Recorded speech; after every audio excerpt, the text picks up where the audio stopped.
The debate first began when the BBC's Nick Robinson told Ms Sturgeon, who believes independence is right for the future of Scotland, that the country would need the agreement of Westminster for there to be a legal referendum. The BBC Today programme host asked, "There is no prospect of that happening at the moment, no prospect at all. How do you see that coming about?" In response, the First Minister said, "I think for people in Scotland who want that option, we have to make that known. I find the way in which that argument accepted is really absurd. I'm First Minister of a government elected on a clear mandate for a referendum in these circumstances." Theresa May, the Tories, Labour, they're all absolutely entitled to oppose Scottish independence. That's their democratic right.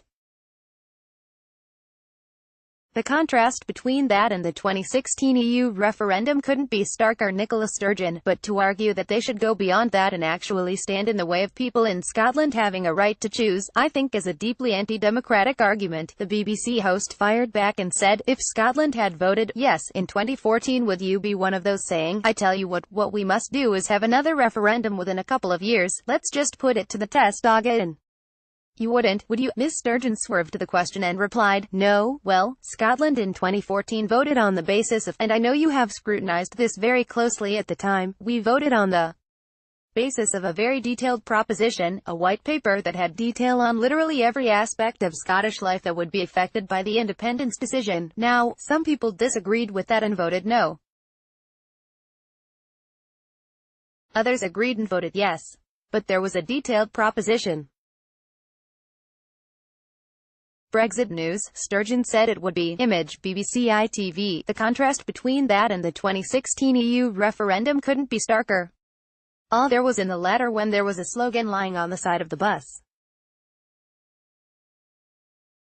And I think it's that lack of detail then, the lack of detail now, the lack of detail there is likely to be when the UK leaves the EU next March that makes the argument understandable for those who are arguing for another EU referendum. Speaking on the eve of the Scottish National Party conference, Ms Sturgeon has set out her strategy to sink Prime Minister Theresa May's Brexit plans, and keep the Scotland inside the EU, after she confirmed her support for a people's vote. The SNP leader pledged her support for a so-called people's vote on the final Brexit deal on Sunday. The First Minister told MAR, "If that was the choice, no doubt calls for a second referendum would grow in those circumstances. We would not stand in the way of a second referendum, a so-called people's vote. SNP MPs would undoubtedly vote for that proposition. We would, of course, want to talk to people about how we ensure that Scotland does not end up in the same position all over again, where we voted to remain in the EU but find ourselves facing exit completely against our will." She added that independence was the end goal of a new Brexit referendum, saying, "I think we are on a journey that ends with independence. I think Brexit brings issues around this sharply into focus.